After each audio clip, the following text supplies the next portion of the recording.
This is your Peace News for Thursday, July 4th, 2013. Silver is trading at $20 per ounce. Bitcoin is trading at $80 per Bitcoin. This episode is brought to you by WeUseCoins.com. Early reports yesterday revealed that the Egyptian military ousted Ousts Morsi, the man who, until yesterday, called himself the leader of all the people in Egypt. At this time, it's unclear what this means for the people. This Independence Day, Russian media reports that in the land of the free, federal prosecutors rested their case against Bradley Manning, the Army private turned whistleblower who admitted to revealing incriminating video and communications to WikiLeaks in 2010. Manning's video leak embarrassed the Army, and in response, they had Manning arrested and charged with, quote, aiding the enemy. The 25-year-old Oklahoma native has maintained that he only sought to publicize wrongdoing by the U.S. Army. He is charged with 21 total offenses, having already pleaded guilty to reduced charges on 7 counts of espionage and 2 counts of computer fraud. For those charges, along with a guilty plea for violating a military rule against storing information, Manning would spend no less than 20 years in prison. Despite that, the government is seeking a life sentence without the possibility of parole. The defense is expected to begin arguing its case when the trial resumes, which could be as soon as Monday, July 8th. They are likely to request a dismissal of all the charges, a typical motion after the prosecution rests. Manning's fate will be decided by the judge. Despite 14 days of testimony over 5 weeks, experts said the prosecution struggled to prove Manning acted with malicious intent to aid al-Qaeda. This next story is brought to you by WeUseCoins.com.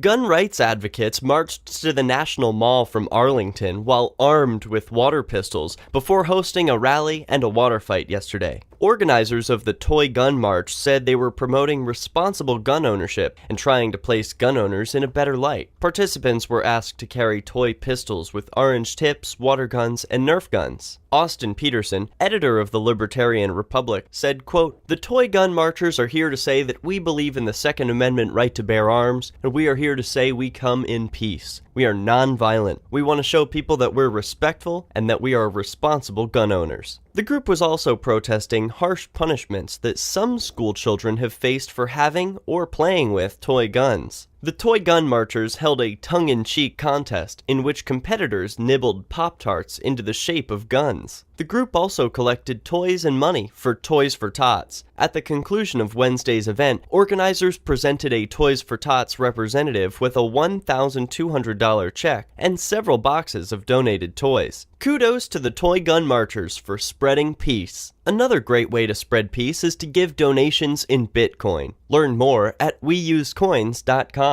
Magpul has already moved most of their massive magazine-making operation out of the state of Colorado, as they promised they would if expanded background legislation was signed into law, and it was. However, the company, not one for fading quietly into the night, decided to go out with a bang. Just 2 days before a magazine ban went into effect in the state of Colorado, which would make it illegal to buy, sell, or trade magazines that can hold over 15 rounds, Magpul flooded the state of Colorado with 20,000 of their 30-round standard capacity AR-15 magazines. An estimated 5,000 people lined up to get the magazines, the first 1,500 of which were given out for free and the rest were discounted. Kudos to Magpul for doing it right. Bans may have worked in the last century, but with the internet and Bitcoin, you can buy anything you want. Learn more at WeUseCoins.com. The Electronic Frontier Foundation reports this week that over 500,000 people have signed on to the Stop Watching Us campaign, a nonpartisan grassroots campaign opposing the surveillance programs of the NSA. Since launching just over 2 weeks ago, the campaign has already garnered the support of internet companies like Namecheap, Reddit, and Mozilla, as well as dozens of advocacy organizations from across the political spectrum. Yesterday, Sir Tim Berners-Lee, the inventor of the World Wide Web, also added his support to the campaign. Other prominent supporters include Icelandic parliamentarian Birgitta Jonsdottir, author Cory Doctorow, Pentagon Papers whistleblower Daniel Ellsberg, and actor John Cusack. Subscribe at youtube.com/Peace News Now and watch us on the next news network. For Peace News Now, I'm Derek J, reminding you that peace is the way.